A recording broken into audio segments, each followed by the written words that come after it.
नमस्कार. एकाक्षी MPSCमध्ये आपल्या सगळ्यांचं स्वागत आहे. आपली जी करंट एक्सप्रेस वार्षिकी 2026ची ही जी सिरीज चालू आहे त्यामधलं आज आपलं कृषी व पर्यावरण हा टॉपिक आपण आज बघणार आहोत. तर बघा, कृषी व पर्यावरण त्याच्यामध्ये पहिला पॉईंट आहे हेलीगुब्बी ज्वालामुखी. ठीक आहे, हेलीगुब्बी ज्वालामुखी हे ज्वालामुखी चर्चेत आहे कारण तब्बल 10,000 वर्षांनंतर याचा उद्रेक झाला. किती? 10,000 वर्षांनंतर याचा उद्रेक झाला. या उद्रेकामुळे आकाशात 15 किलोमीटर उंचीपर्यंत राखेचे ढग पसरले. स्थान काय? इथिओपिया, आफ्रिका खंडातला देश आहे तो. उद्रेक झाला कधी? 23 नोव्हेंबर 2025मध्ये. ज्वालामुखीचा प्रकार शिल्ड ज्वालामुखी. याचा लाव्हा हळूहळू बाहेर पडतो. ज्वालामुखी सुमारे 1500 फूट म्हणजे 457 मीटर उंच आहे. भारतावर झालेला काय परिणाम आहे हे बघा. तर बघा, ज्वालामुखीच्या राखेचे ढग गुजरात, राजस्थान, दिल्लीपर्यंत आले. कुठपर्यंत आले? गुजरात, राजस्थान, दिल्लीपर्यंत ते राखेचे ढग आले. पुढे बघा, यामुळे दिल्ली विमानतळावरील 13 उड्डाणे रद्द करण्यात आली. तर हेलीगुब्बी ज्वालामुखी कुठे? तर इथिओपिया, आफ्रिका खंडात. ज्वालामुखीचा प्रकार शिल्ड ज्वालामुखी. त्याच्यानंतर आपल्या भारतावर काय परिणाम झाला? राखेचे ढग गुजरात, राजस्थान, दिल्लीपर्यंत आले. पुढे बघा, पुढचा पॉईंट आहे, हे लक्षात ठेवा. याच्यातलं भारतातील एकमेव जागृत सक्रिय ज्वालामुखी बॅरन बेट, अंदमान आणि निकोबारमध्ये. भारतातील एकमेव जागृत सक्रिय ज्वालामुखी बॅरन बेट, अंदमान आणि निकोबार. पुढचा पॉईंट आहे, पहिले राष्ट्रीय कोरल रीफ संशोधन केंद्र. स्थान कुठे? तर दक्षिण अंदमान बेटावरील चिडिया टापू येथे. ठीक आहे, आता आधी वाचून घेऊ मग पुन्हा सांगते. काय बघतो आपण? पहिलं राष्ट्रीय कोरल रीफ संशोधन केंद्र कुठे? तर दक्षिण अंदमान, साऊथ अंदमान बेटावरील चिडिया टापू येथे. उद्देश काय? हे केंद्र संपूर्ण भारतासाठी कोरल रीफ संशोधन, संवर्धन आणि देखरेखीसाठी नोडल एजन्सीसाठी म्हणून कार्य करेल. नोडल मंत्रालय काय आहे? पर्यावरण, वन आणि हवामान बदल मंत्रालय. हे भारतातलं पहिलं राष्ट्रीय प्रवाळ संशोधन केंद्र आहे. ठीक आहे, तर बघा काय काय लक्षात ठेवा. एक तर पहिलं राष्ट्रीय कोरल रीफ संशोधन केंद्र भारतातलं पहिलं राष्ट्रीय प्रवाळ संशोधन केंद्र आहे. पहिलं आहे त्यामुळे खूप महत्त्वाचं आहे. मग ते स्थान कुठे आहे त्याचं? तर दक्षिण अंदमान, साऊथ अंदमान जे बेट आहे तिथे चिडिया टापू या ठिकाणी. त्याच्यानंतर नोडल मंत्रालय पण लक्षात ठेवा, पर्यावरण, वन आणि हवामान बदल मंत्रालय. ठीक आहे, पुढे बघा, पुढचा पॉईंट आहे भारताची नवीन सुधारित किनारपट्टी. तर बघा, भारताच्या किनारपट्टीची नवीन लांबी काय आहे? 11,098.81 किलोमीटर. पूर्वीची काय होती? 7,516.6 किलोमीटर. ठीक आहे, आणि भारताची आत्ताची नवीन काय आहे? 11,098.81 आणि पूर्वीची 7,516.6 किलोमीटर. महाराष्ट्राच्या किनारपट्टीची नवीन लांबी काय आहे? 877.97 किलोमीटर. पूर्वीची काय होती? 720 किलोमीटर होती. जाहीर कधी झालं हे? तर एप्रिल 2025मध्ये गृह मंत्रालयाच्या वार्षिक अहवालामधून. नंतर सर्वात जास्त किनारपट्टीचं राज्य, तर बघा, गुजरात 1 नंबरला 2,340.62 किलोमीटर. मग तमिळनाडू 1,068.69 किलोमीटर. मग आंध्र प्रदेश 1,053.07 किलोमीटर आणि महाराष्ट्र मग चौथ्या क्रमांकावर 877.97 किलोमीटर. बघा, सर्वात जास्त किनारपट्टीच्या राज्यांमध्ये Gujarat 1 number, Tamil Nadu 2 number, Andhra Pradesh 3 number, Maharashtra 4 number. भारतातील 9 राज्ये व 4 केंद्रशासित प्रदेशांना समुद्रकिनारा लागून आहे. किती? 9 स्टेट्स आहे आणि 4 UTs आहेत. पुढे बघा, सर्वाधिक किनारपट्टी राज्य व केंद्रशासित प्रदेश मिळून, म्हणजे फक्त जर राज्यांचा विचार केला, बघा जर सर्वात जास्त राज्य म्हणजे जास्त किनारपट्टीचं फक्त राज्यांचा विचार केला गुजरात 1 नंबरला आहे, पण राज्य आणि केंद्रशासित प्रदेश मिळून जर विचार केला ना तर अंदमान निकोबार. मग किती आहे? 3083.50 किलोमीटर. सर्वात कमी किनारपट्टी राज्य तर गोवा 193.95 किलोमीटर. ठीक आहे, सर्वात कमी किनारपट्टी राज्य गोवा. पुढे बघा नवीन रामसर स्थळे. तर आता हे आपण वर्ष 2025चं बघतोय. फेब्रुवारी 2026मध्ये 2 अजून ॲड झालेले आहेत, ते मी तुम्हाला दाखवते. तर मग आपण आधी हे वाचून घेऊ. बघा नवीन रामसर स्थळे. 92 जे होतं ते गोकुळ जलाशय बिहार. 93 उदयपूर तलाव बिहार. 94 गोगाबिल तलाव बिहार. 95 सिलिसरे तलाव राजस्थान. ठीक आहे, आणि 96 कोपरा जलाशय छत्तीसगड, जे छत्तीसगड राज्यातलं पहिलं रामसर स्थळ आहे. जसं महाराष्ट्रात पहिल्यांदाच रामसर स्थळ डिक्लेअर झालं होतं, आता सध्या 3 आहेत, तसं लक्षात ठेवा की छत्तीसगडमध्ये कोपरा जलाशय हे छत्तीसगडमधलं पहिलं रामसर स्थळ आहे. ठीक आहे, तर बघा गोकुळ जलाशय, गोगाबिल तलाव, उदयपूर तलाव हे सगळे कुठले आहेत? बिहारमधले. सिलसराई ही तलाव राजस्थानचा आहे आणि कोपरा जलाशय छत्तीसगडमधला आहे. ठीक आहे, आता भारतातील एकूण रामसर स्थळे इथे 94 दिली आहेत. इथे 96 लिहायला पाहिजे होतं, 94 का लिहिले माहीत नाही, पण 96. ठीक आहे, त्याच्यात भारतातील एकूण रामसर स्थळे 96. पण आता जर विचार केला, आता आपण लेक्चर घेतोय म्हणजे 2 फेब्रुवारीला रामसर डे सेलिब्रेट होतो. ठीक आहे, आणि आत्ता फेब्रुवारीमध्ये संख्या किती आहे? 98 आहे. ठीक आहे, मग जे 2 वाढलेले आहेत, एक उत्तर प्रदेशमधलं आहे आणि एक गुजरातमधलं आहे, तर ते कोणते आहेत ते पण तुम्हाला दाखवून देते. बघा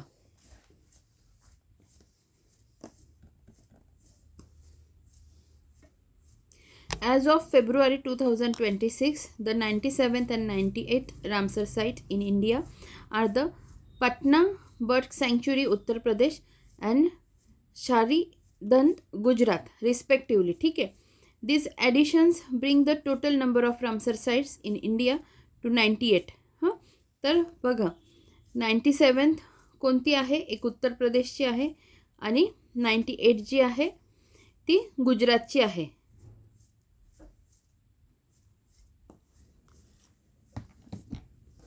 पुढे बघा भारतातील एकूण रामसर स्थळे आत्ता सध्या आहे आजच्या घडीला 98 आणि ओव्हरऑल इथे 96 लिहिलं आहे ना, मग 96 एकूण भारतातील रामसर स्थळे 2025 मधलं विचारलं तर 96 आणि आता 26मध्ये झाले आहेत 98. महाराष्ट्रातील रामसर स्थळे 3, एक नांदूर मधमेश्वर जे नाशिकमध्ये आहे, नंतर लोणार सरोवर जे बुलढाणामध्ये आहे आणि ठाणे खाडी. ठीक आहे, पुढे बघूया आपण.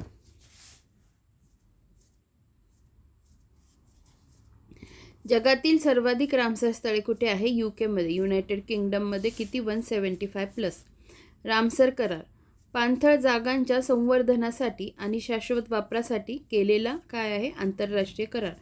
पाणथळ जागांच्या संवर्धनासाठी आणि शाश्वत वापरासाठी केलेला एक इंटरनॅशनल ट्रीटी आहे. स्थापना कधी झाली? 2 फेब्रुवारी 1971. रामसर इराण या ठिकाणी. 2 फेब्रुवारी जागतिक पाणथळभूमी दिन म्हणून साजरा केला जातो. आणि भारत करारात सामील कधी झाला? 1 फेब्रुवारी 1982. पुढे बघा, हे लक्षात ठेवा, या सदराखाली काय दिलं आहे? रामसर कराराअंतर्गत पाणथळ शहरांच्या वेटलँड सिटी यादीत समावेश झालेले भारतातील 2 शहरं कोणती आहेत? बघा, एक इंदोर आणि दुसरं उदयपूर. इंदोर मध्य प्रदेशमधलं, उदयपूर राजस्थान. ठीक आहे, इंदोर आणि उदयपूर दोन्ही लक्षात ठेवा. काय? Wetland city. पुढे बघा, भारतातील नवीन व्याघ्र प्रकल्प 58वा 58th कोणता? तर माधव व्याघ्र प्रकल्प कुठे? मध्य प्रदेशमध्ये. आणि 59वा 59th जो प्रस्तावित आहे कुठे? देब्रीगड ओडिशामध्ये. भारतात व्याघ्र प्रकल्पाची सुरुवात कधी झाली? 1 एप्रिल 1973ला. भारतातील पहिला व्याघ्र प्रकल्प कोणता होता? जिम कॉर्बेट जो उत्तराखंडमध्ये आहे. भारतातील व्याघ्र प्रकल्पाचे जनक कोण? Kailash Sankhala, tiger man of India. नंतर सर्वाधिक व्याघ्र प्रकल्प कुठे आहेत? एक मध्य प्रदेशमध्ये 89 आणि महाराष्ट्रामध्ये 6. सर्वाधिक वाघांची संख्या तर बघा मध्य प्रदेशमध्ये सगळ्यात जास्त 785, मग कर्नाटकमध्ये 563, मग उत्तराखंड 560 आणि महाराष्ट्रात 444. ठीक आहे, महाराष्ट्राचा आकडा लक्षात ठेवा आणि सोपा पण आहे लक्षात ठेवायला. पुढे बघा जागतिक व्याघ्र दिन 29 जुलै. सुंदरबन पश्चिम बंगाल भारतातील दुसरा सर्वात मोठा व्याघ्र प्रकल्प बनला. क्षेत्र काय आहे? 3629.57 चौरस किलोमीटर.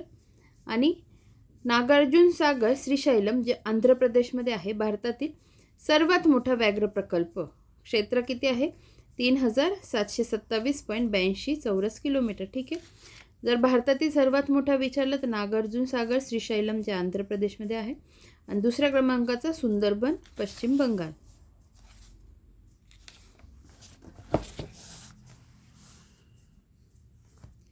बघा भारतातील नवीन राष्ट्रीय उद्यान.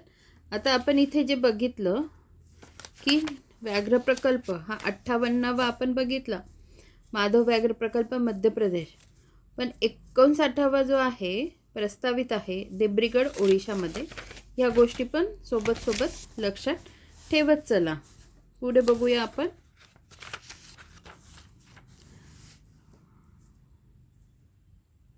भारतातील नवीन राष्ट्रीय उद्यान सिमलीपाल. भारतातील 107वे राष्ट्रीय उद्यान मयूरभंज ओडिसामध्ये आहे. ठीक आहे, सिमलीपाल भारतातले 107वं. ओडिशा राज्यातील दुसरे राष्ट्रीय उद्यान. बघा ओडिशा राज्यातील दुसरे राष्ट्रीय उद्यान आणि पहिलं कोणतं आहे? भितरकनिका. आता भारतातलं नवीन राष्ट्रीय उद्यान कुठे आहे? तर ओडिशामध्ये मयूरभंज या ठिकाणी. सिमलीपाल त्याचं नाव आहे आणि कितव्या क्रमांकाचं आहे? 107व्या क्रमांकाचं. मग ओडिशा राज्यातलं कितवं आहे? दुसऱ्या क्रमांकाचं राष्ट्रीय उद्यान आहे. आणि मग पहिलं कोणतं आहे? भितरकनिका, हे लक्षात ठेवा. 106वं कोणतं होतं? रायमोना राष्ट्रीय उद्यान आसाम. आणि 105वं देहिंग पतकाई राष्ट्रीय उद्यान आसाम. ठीक आहे, म्हणजे 105-6 हे आसाममधलं, 107 हे ओडिशा आणि ओडिशामधलं पहिलं कोणतं होतं? भितरकनिका. पहिलं राष्ट्रीय उद्यान जे आहे जिम कॉर्बेट उत्तराखंड. सर्वात मोठे राष्ट्रीय उद्यान हेमिस जे लडाखमध्ये आहे, हेमिस लडाखमध्ये. ठीक आहे, सर्वात पहिलं जिम कॉर्बेट उत्तराखंड, सर्वात मोठं हेमिस जे लडाखमध्ये आहे, सर्वात लहान साऊथ बटन अंदमान निकोबार. सर्वाधिक राष्ट्रीय उद्याने मध्य प्रदेश 11 आहेत. आणि व्याघ्र प्रकल्प किती होते? 1-2 मिनिट. सर्वाधिक व्याघ्र प्रकल्प कुठे होते? 9 तर मध्य प्रदेशमध्ये आणि 2 नंबरला महाराष्ट्र. आणि आता आपण काय बघतोय? राष्ट्रीय उद्यानं बघतोय. तर राष्ट्रीय उद्यानांमध्ये सर्वाधिक राष्ट्रीय उद्याने मध्य प्रदेशमध्ये 11 आणि महाराष्ट्रातील राष्ट्रीय उद्याने किती? 6. पहिलं कोणतं? ताडोबा अंधारी व्याघ्र प्रकल्प जे चंद्रपूरमध्ये आहे. बघा पुन्हा सांगते. पहिलं राष्ट्रीय उद्यान जिम कॉर्बेट उत्तराखंड. सर्वात मोठे राष्ट्रीय उद्यान हेमिस लडाख. सर्वात लहान राष्ट्रीय उद्यान साऊथ बटन अंदमान निकोबार. सर्वाधिक राष्ट्रीय उद्यान मध्य प्रदेश किती? 11 आणि सर्वात महाराष्ट्रातील राष्ट्रीय उद्याने 6. पहिलं कोणतं? ताडोबा अंधारी. पुढे बघा.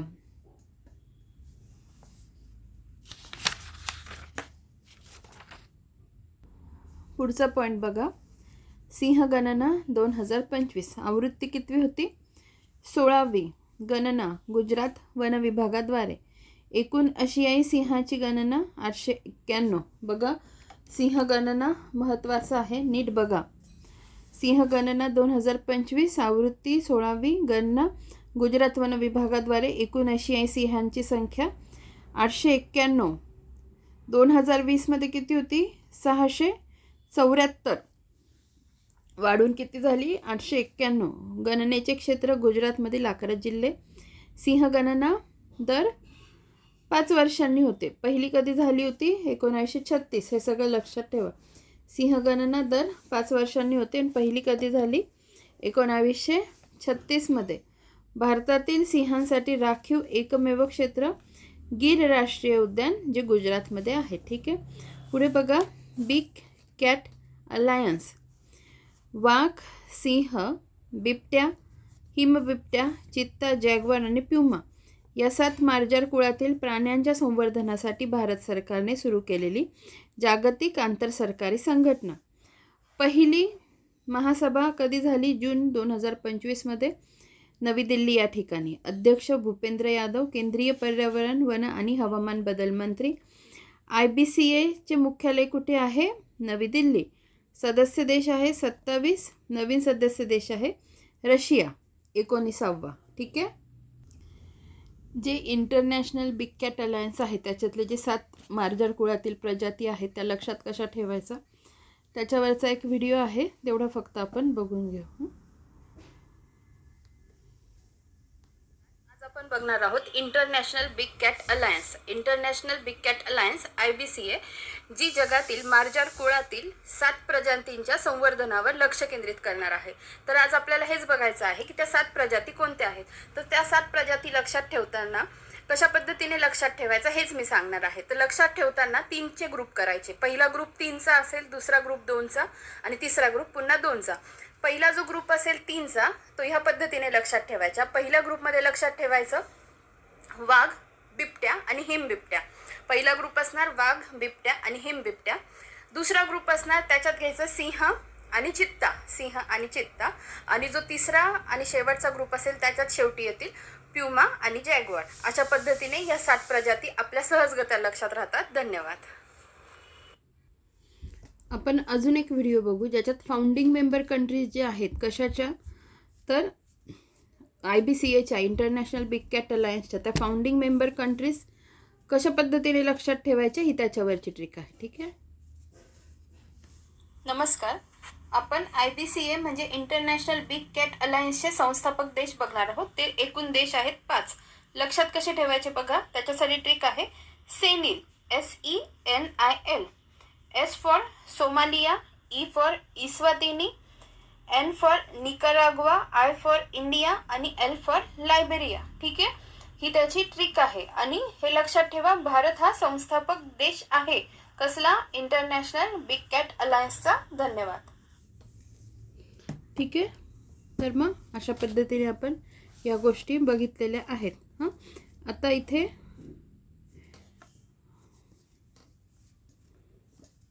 एक फक्त मलाच क्वेरी आहे. मला ॲक्च्युली शोधायचं होतं पण ते राहिलं माझं आणि मी लेक्चर करायला घेतलं. IBCAचं मुख्यालय नवी दिल्लीला आहे. सदस्य देश 27 आहेत तिथे लिहिलेलं. आणि नवीन सदस्य देश रिसेंटचा आहे जो रशिया आहे, जो 19वा आहे. तर मग मला फक्त सदस्य नेमके किती आहेत हे कन्फर्म करायचं होतं, जे माझं राहिलं आहे. मग मी नंतर पुढच्या लेक्चरमध्ये सांगते. ठीक आहे. नवीन सदस्य देश रशिया आहे जो 19वा आहे, हे पण बरोबर आहे. पुढे बघा, हे ॲक्च्युली माझं राहिलं बघायचं. मी फर्स्ट रीडिंग करत असते ना, त्याच्यानंतर त्याच्यात टिक करून ठेवत असते, पण माझं हे स्किप झालं बघायचं. ठीक आहे. तुम्हाला माहिती असेल तर तुम्ही कमेंट सेक्शनमध्ये मेन्शन करा. पुढे ऑगस्ट 2025मध्ये नेपाळ अधिकृतपणे IBCAमध्ये सामील झाला. बघा, ऑगस्ट 2025मध्ये नेपाळ अधिकृतपणे 18वा सदस्य देश म्हणून सामील झाला. पुढे देशातील पहिले फुलपाखरू अभयारण्य. तर ठिकाण काय? अरालम वन्यजीव अभयारण्य, केरळ. देशातलं पहिलं फुलपाखरू अभयारण्य कुठे? अरालम वन्यजीव अभयारण्य, केरळ. पहिलं फुलपाखरू संवर्धन राखीव क्षेत्र महादरे, सातारा या ठिकाणी. हां, पहिलं फुलपाखरू अभयारण्य म्हटलं तर केरळ. पहिलं फुलपाखरू संवर्धन राखीव क्षेत्र म्हटलं तर महादरे, सातारा. राज्य फुलपाखरू घोषित करणारं पहिलं राज्य कोणतं? तर महाराष्ट्र, जे ब्ल्यू मॉर्मन आहे. म्हणजे ब्ल्यू मॉर्मन हे त्या फुलपाखराचं नाव आहे. ठीक आहे. राज्य फुलपाखरू घोषित करणारं पहिलं राज्य कोणतं? महाराष्ट्र. आणि त्या फुलपाखराचं नाव काय? Blue Mormon. महाराष्ट्रातील पहिले फुलपाखरांचे गाव पारपोली सिंधुदुर्ग. ठीक आहे, या सगळ्या फॅक्ट्स नीट लक्षात ठेवा. पुढचा पॉईंट, भारत वनस्थिती अहवाल 2023. Forest survey of India FSI आवृत्ती कितवी आहे? 18वी. भारतीय वन सर्वेक्षण कडून प्रकाशित. घोषणा भूपेंद्र यादव, केंद्रीय वन व पर्यावरण मंत्री. पुढे, दर 2 वर्षांनी अहवाल प्रकाशित केला जातो. दर 2 वर्षांनी. जसं आपण सिंहगणना किती वर्षांनी होते? 5 वर्षांनी बघितलेली. तसं दर 2 वर्षांनी अहवाल प्रकाशित केला जातो. पहिला कधी झालेला प्रकाशित? पहिला अहवाल 1987चा. भारताचे एकूण वन आणि वृक्षाच्छादनाचे प्रमाण देशाच्या भौगोलिक क्षेत्राच्या किती आहे बघा? 25.17%. आणि महाराष्ट्राच्या बाबतीत ते किती आहे? 20.13%. भारताचं 25.17% आणि महाराष्ट्राचं 20.13%. सर्वाधिक वनक्षेत्र असलेल्या देशात भारताचा क्रमांक 9वा. सर्वाधिक वनक्षेत्र असलेल्या देशात भारताचा क्रमांक कितवा? 9वा आहे. मग पहिला कोणता आहे? रशिया. सर्वाधिक वने असलेले राज्य कोणतं आहे? मध्य प्रदेश. आणि महाराष्ट्र 3ऱ्या क्रमांकावर आहे. सर्वाधिक वने असलेले राज्य आहे मध्य प्रदेश. महाराष्ट्राचा क्रमांक 3रा. वनक्षेत्राचे सर्वाधिक प्रमाण कुठे आहे? तर मिझोरममध्ये. महाराष्ट्रशी रिलेटेड बघा, सर्वाधिक वनक्षेत्र व वनांचे प्रमाण गडचिरोली या ठिकाणी. सर्वाधिक कमी वनक्षेत्र मुंबई शहर आणि सर्वात कमी वनांचे प्रमाण लातूर.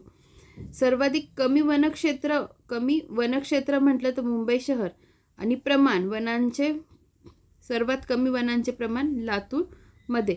ह्या गोष्टी महत्त्वाच्या आहेत, नीट लक्षात ठेवा.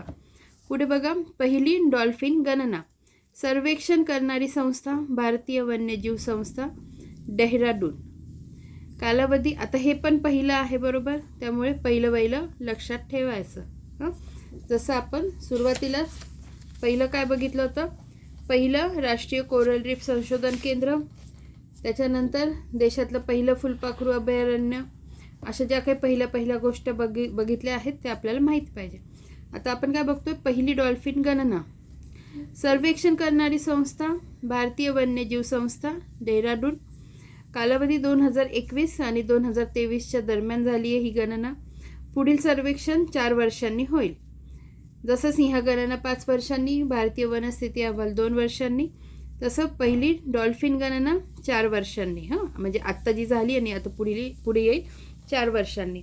सर्वेक्षणात गंगा नदी व तिच्या उपनद्यांमध्ये एकूण 6,327 डॉल्फिन आढळले. किती आढळले बघा? 6,327. सर्वाधिक डॉल्फिन असणारे राज्य कोणतं आहे? तर उत्तर प्रदेश आहे. सर्वाधिक डॉल्फिन असणारे राज्य आहे उत्तर प्रदेश, 2,397.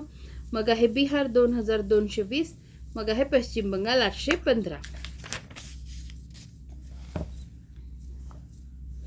पुढे, गंगेतील डॉल्फिन IUCN रेड लिस्टमध्ये आहे. ठीक आहे, गंगेतले जे डॉल्फिन आहे ते IUCN रेड लिस्टमध्ये आहे. म्हणजे काय? धोक्यात असलेल्या मध्ये त्याची कॅटेगरी कोणती आहे? धोक्यात असलेले. 2009 भारताचा राष्ट्रीय जलचर प्राणी म्हणून घोषित. कोणाला? डॉल्फिनला, गंगेतला डॉल्फिन. 1 मिनिट.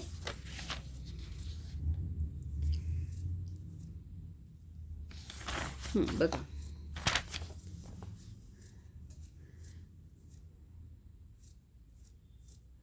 IUCNचा फुल फॉर्म काय? International union for conservation of nature. त्यानुसार गंगेतला जो डॉल्फिन आहे तो रेड लिस्टमध्ये आहे. काय पण त्याची कॅटेगरी धोक्यात असलेला. 2009 भारताचा राष्ट्रीय जलचर प्राणी म्हणून घोषित. गंगेतील डॉल्फिन जो आहे तो उत्तर प्रदेशचा राज्य जलचर प्राणी आहे आणि सिंधूतील डॉल्फिन हा पंजाबचा राज्य जलचर प्राणी आहे. गंगेतला जो आहे तो UPचा आणि सिंधूतील डॉल्फिन जो आहे तो पंजाबचा राज्य जलचर प्राणी आहे.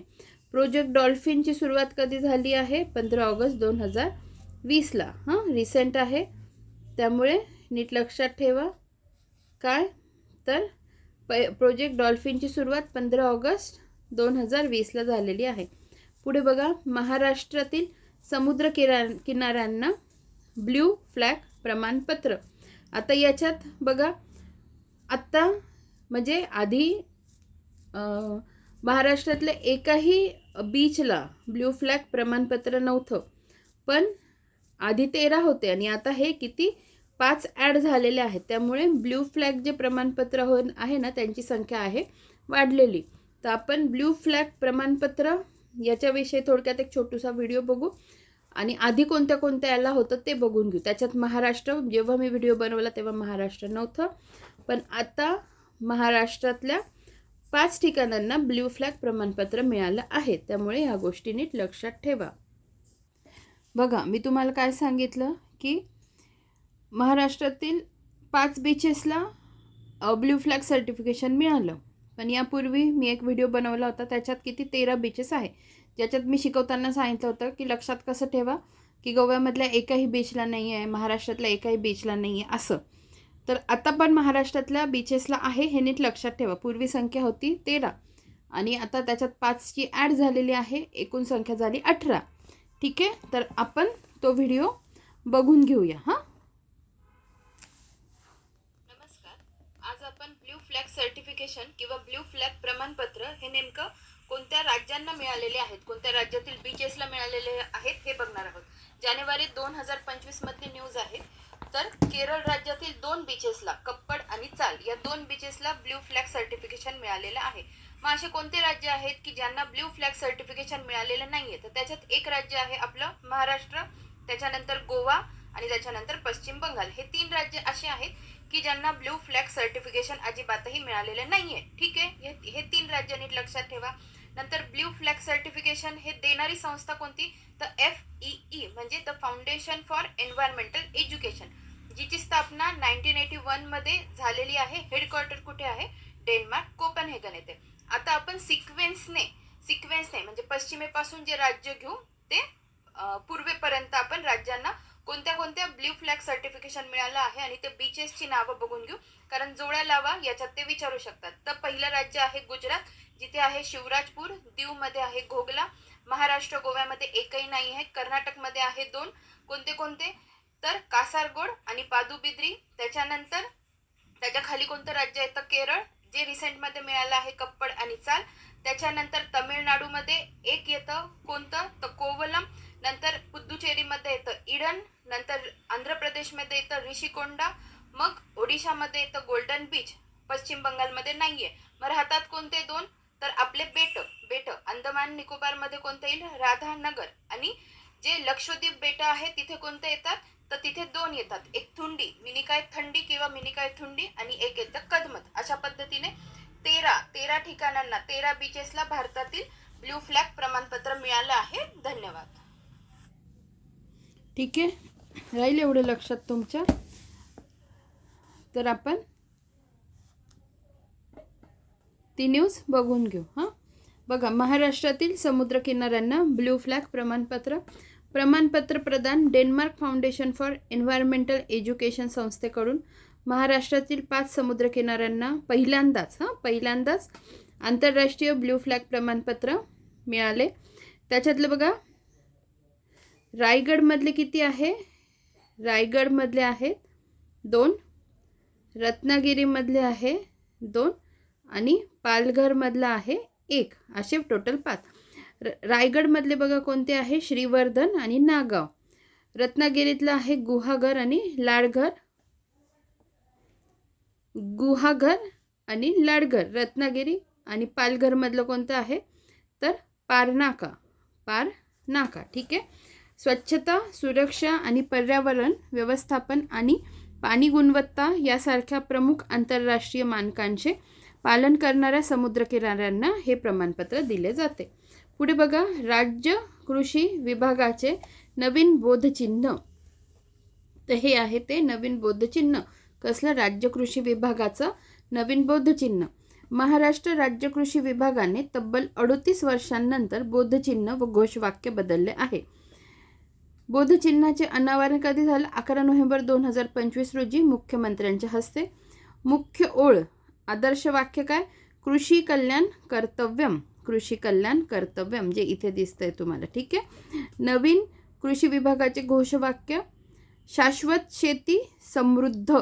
इथे बघा, समृद्ध शेतकरी, शाश्वत शेती समृद्ध शेतकरी. बघा, शाश्वत शेती समृद्ध शेतकरी. हां, आणि हा लोगो नीट लक्षात ठेवा. वाटल्यास गुगल सर्च करून झूम करून बघा, म्हणजे तुम्हाला नीट दिसेल.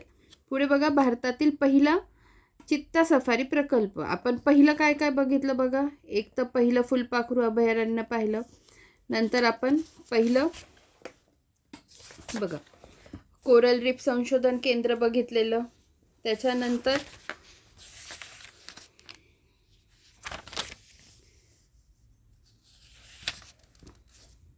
पहिली डॉल्फिन गणना पाहिली. ठीक आहे. आणि फुलपाखरू अभयारण्य पाहिलं. हे बघा.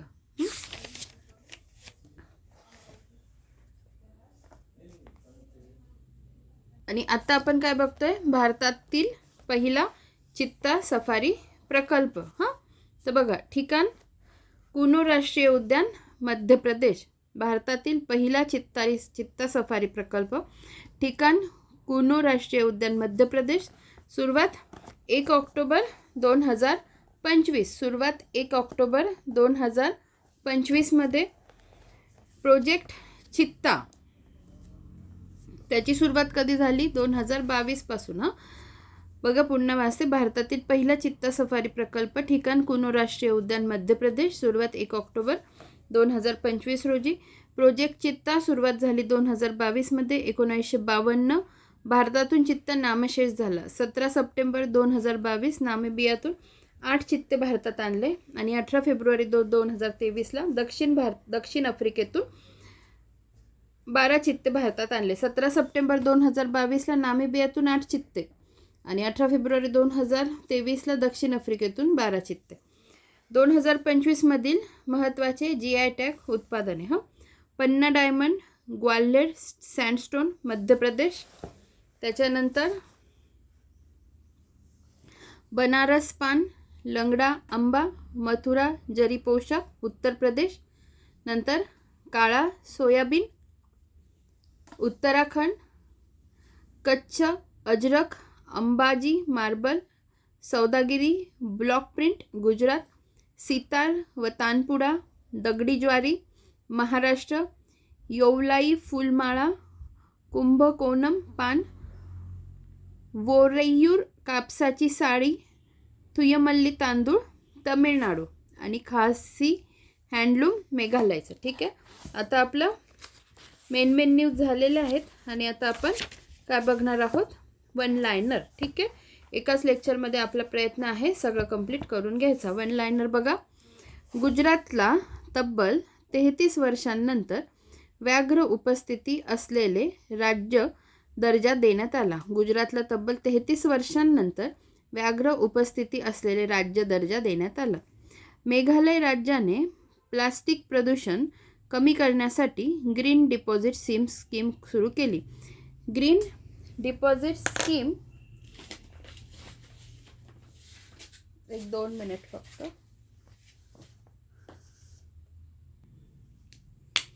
बघू आपण पुन्हा. गुजरातला तब्बल 33 वर्षांनंतर व्याघ्र उपस्थिती असलेले राज्य दर्जा कोणाला, गुजरातला. नंतर मेघालय राज्याने प्लास्टिक प्रदूषण कमी करण्यासाठी ग्रीन डिपॉझिट स्कीम सुरू केली. कोणी, मेघालयने. मेघालय ईशान्य भारतातील पहिला ऑर्गॅनिक सप्ताह साजरा करण्यात आला. मेघालय ईशान्य भारतातील पहिला ऑर्गॅनिक सप्ताह साजरा करण्यात आला. 13 देशांचे प्रतिनिधी. ठीक आहे. महाराष्ट्रात मानव वन्यजीव संघर्षाच्या पार्श्वभूमीवर बिबट्या आणि वाघांच्या हल्ल्यांना राज्य आपत्ती म्हणून घोषित करण्यात आले. राज्य आपत्ती म्हणून घोषित करण्यात आलं. कसलं, बिबट्या आणि वाघांच्या हल्ल्यांना. महाराष्ट्रात बिबट्यांच्या वाढत्या हल्ल्याच्या पार्श्वभूमीवर बिबट्यांचे निर्बीजीकरण करण्याचा देशातील पहिलाच प्रयोग जुन्नर पुणे. ठीक आहे. जुन्नर पुणे या ठिकाणी करण्यात आला. 2026च्या व्याघ्र गणनेनंतर चंद्रपूर जिल्हा जगात सर्वाधिक, काय म्हणताय, जगात सर्वाधिक 325च्या वर वाघ असणारा जिल्हा बनण्याचा अंदाज आहे. पुढे बघा. मराठवाड्यात बदलत्या हवामानाचा अचूक अंदाज येण्याकरता केंद्र सरकारकडून परभणीत सी बँड डॉपलर रडार बघा, सी बँड डॉपलर रडार कुठे? परभणीत. मराठवाड्यात बदलत्या हवामानाचा अचूक अंदाज येण्याकरता केंद्र सरकारकडून परभणीत सी बँड डॉपलर रडार बसवण्यास मंजुरी देण्यात आली आहे. पुढे बघा, भारत 125 गिगावॅट सौर ऊर्जा निर्मिती क्षमतेसह जगातील तिसरा मोठा सौर ऊर्जा उत्पादक देश बनला. मग पहिला आहे चीन, दुसरा आहे अमेरिका. ठीक आहे. पुढे बघा, बार्बाडोस थ्रेड स्नेक हा जगातील सर्वात लहान साप बार्बाडोस देशात आढळला. बार्बाडोस थ्रेड स्नेक जगातला सर्वात लहान साप बार्बाडोस देशात आढळला. तमिळनाडू राज्यातील अन्नमलाई व्याघ्र प्रकल्पात हॉर्नबिल संवर्धनासाठी भारतातील पहिले उत्कृष्टता केंद्र स्थापन केले जाणार आहे. तमिळनाडू राज्यातील अन्नमलाई व्याघ्र प्रकल्पात हॉर्नबिल संवर्धनासाठी, बघा नीट लक्षात ठेवा काय म्हटलंय, एक तर तमिळनाडू, नंतर म्हटलंय अन्नमलाई व्याघ्र प्रकल्प आणि हॉर्नबिल संवर्धन. आणि भारतातलं पहिलं उत्कृष्टता केंद्र स्थापन केलं जाणार आहे. नंतर उत्तर दिल्लीतील होलांबी कलान येथे भारतातील पहिला इलेक्ट्रॉनिक कचरा कचरा इको पार्क विकसित करण्यात येणार आहे. कुठे? उत्तर दिल्लीतील होलंबी कलान येथे भारतातला पहिला इलेक्ट्रॉनिक कचरा इको पार्क विकसित करण्यात येणार आहे. तामिळनाडूतील मुदुमलाई व्याघ्र प्रकल्पात थेप्पाकाडू हत्ती छावणीत भारतातील पहिल्या माहूत गावाचे उद्घाटन करण्यात आले. भारतातील पहिल्या माहूत गावाचे उद्घाटन करण्यात आले. पुढे बघा,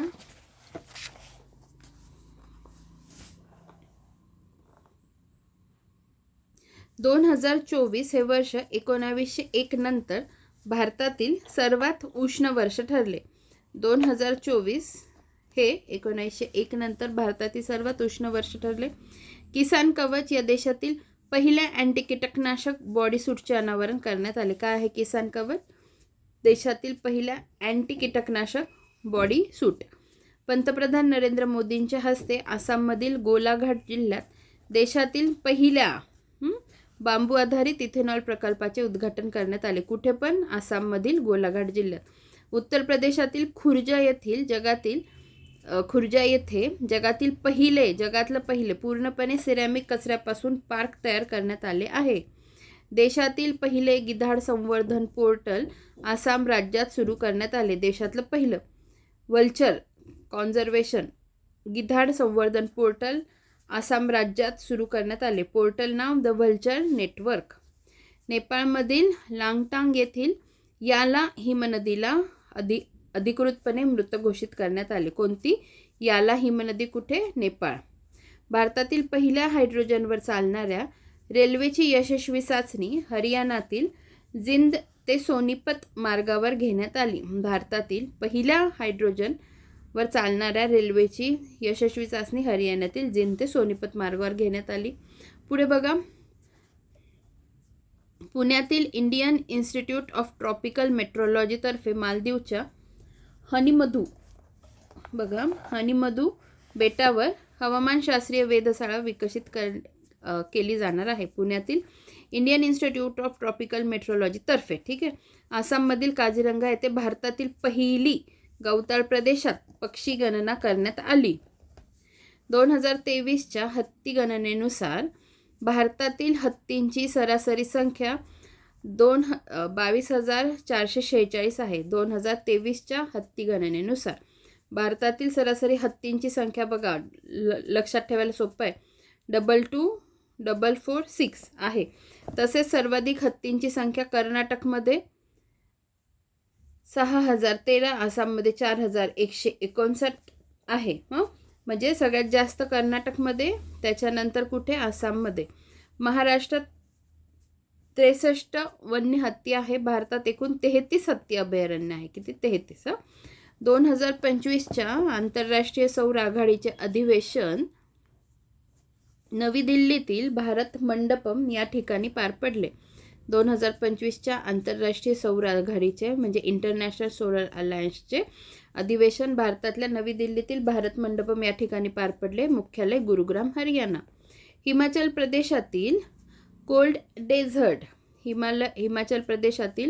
कोल्ड डेझर्ट बायोस्फिअर रिझर्व्हचा युनेस्कोच्या वर्ल्ड नेटवर्क ऑफ बायोस्फिअर रिझर्व्हमध्ये समावेश करण्यात आला. सामील होणारे भारतातील पहिले उंच प्रदेशातील शीतवाळवंट स्थळ ठरले. भारतातील जीवावरण राखीव संख्या किती आहे? 13 आहे. पुढे बघा. अरवली ग्रीन वॉल प्रकल्पाद्वारे अरवली टेकड्यांमध्ये जंगलाचा एक अखंड 1400 किलोमीटर लांब व 5 किलोमीटर रुंद हरितपट्टा स्थापित केला जाणार आहे.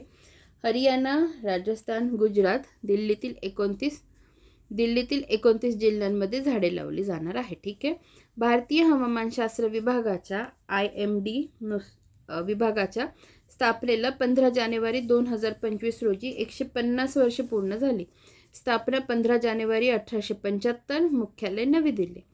अर्मेनिया हा international union for conservation of nature IUCNचा नवीन सदस्य बनला. कोणता? अर्मेनिया. नीट लक्षात ठेवा. एकूण सदस्य 170+. पुढे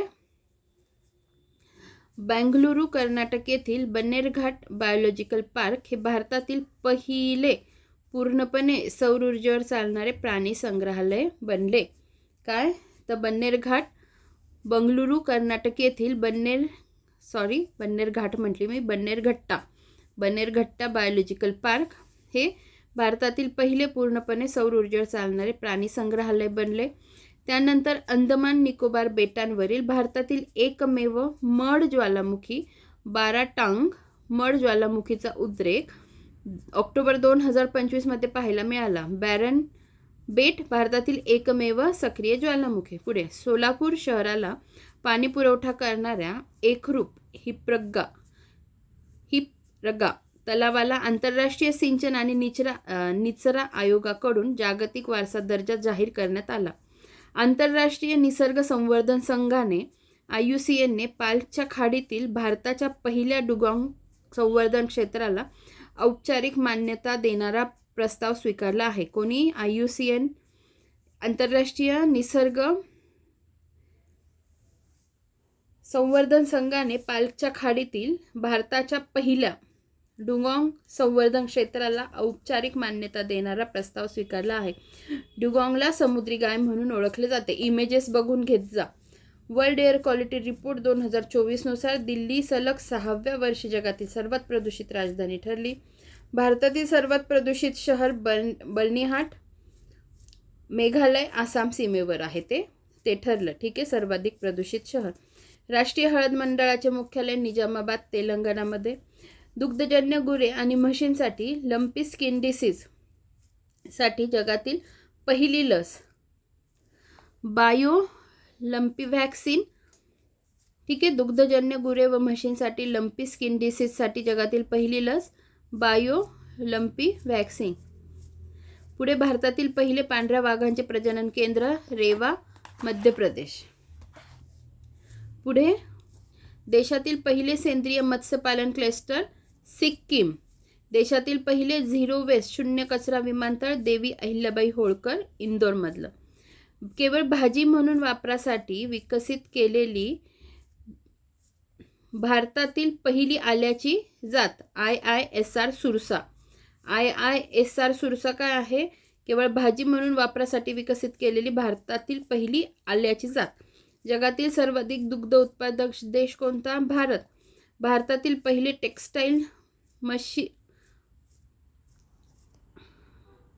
टेक्स्टाईल पार्क तर चपरघाटा उत्तर प्रदेश आणि अरवली. भारतातील पहिले textile machine park चपरघाटा Uttar Pradesh.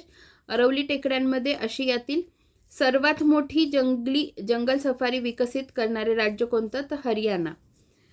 देशातील पहिले हरित हायड्रोजन हब पुडीमडका विशाखापट्टणम आंध्र प्रदेश येथे उभारण्यात येणार आहे. देशातील पहिले हरित हायड्रोजन हब. ठीक आहे. आसाममध्ये पहिल्यांदाच गंगेतील डॉल्फिनला टॅग करण्यात आले. आसाममध्ये पहिल्यांदाच. ते भारतातील प्रजातींसाठी पहिले टॅगिंग आहे. पुणे जिल्ह्यातील जुन्नरच्या शिवनेरी हापूस आंब्याला GI मानांकन मिळाले. पुणे जिल्ह्यातील जुन्नरच्या शिवनेरी हापूस आंब्याला GI मानांकन मिळाले आहे.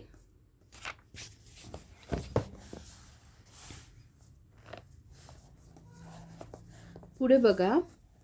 भारतातील पहिल्या हवामान बदल केंद्राचे उद्घाटन जम्मू काश्मीरमधील उधमपूर जिल्ह्यात केंद्रीय मंत्री जितेंद्र सिंह यांच्या हस्ते करण्यात आले. पुन्हा बघा, भारतातील पहिल्या हवामान बदल केंद्राचे उद्घाटन जम्मू काश्मीरमधील उधमपूर जिल्ह्यात केंद्रीय मंत्री जितेंद्र सिंह यांच्या हस्ते करण्यात आले. आंतरराष्ट्रीय बटाटा केंद्राचे दक्षिण आशियातील प्रादेशिक केंद्र आग्रा उत्तर प्रदेश येथे स्थापन करण्यात येणार आहे. सर्वाधिक बटाटा उत्पादन उत्तर प्रदेश. अन्नमलाई व्याघ्र प्रकल्प तामिळनाडू. हॉर्नबिल संवर्धनासाठी भारतातील पहिले उत्कृष्टता केंद्र स्थापन करण्यात येणार आहे. भारतीय राष्ट्रीय महामार्ग प्राधिकरणाने दिल्ली मुंबई राष्ट्रीय महामार्गावर देशातील पहिला वन्यजीव कॉरिडॉर तयार केला आहे. तो रणथंभोर व्याघ्र प्रकल्पाच्या बफर झोनमधून जातो. कृषी निवेश पोर्टल शेतीमध्ये गुंतवणूक वाढविण्यासाठी आणि ती जलद करण्यासाठी सुरुवात. कृषी निवेश पोर्टल शेतीमध्ये गुंतवणूक वाढविण्यासाठी आणि ती जलद करण्यासाठी सुरुवात. उत्तर प्रदेशमधील गोरखपूर येथे भारतातील दुसरे हरित हायड्रोजन प्रकल्पाचे उद्घाटन करण्यात आले. पहिला हरित हायड्रोजन प्रकल्प कांडला बंदर गुजरात. पुढे भारत जपानला मागे टाकत जगातील तिसरा सर्वात मोठा सौर ऊर्जा उत्पादक देश बनला. पहिला चीन आहे, दुसरा अमेरिका. 30वी संयुक्त राष्ट्रांची हवामान बदल परिषद COP30 2026 बेलेम शहर ब्राझील शहरात आयोजित केली. ठीक आहे. COP30. भारतातील सर्वात मोठे ग्रीनफील्ड विमानतळ नवी मुंबई विमानतळ, ज्याचं नाव आहे दिबा पाटील विमानतळ. ठीक आहे. नवी मुंबईतील विमानतळाचं नाव दिबा पाटील यांच्या नावावरून त्याचं नामकरण करण्यात आलेलं आहे. तर अशा पद्धतीने आपलं आज आपण कृषी आणि पर्यावरण याच्या न्यूज बघितलेल्या आहे. आपण लवकरच भेटूया पुढच्या व्हिडिओमध्ये. धन्यवाद.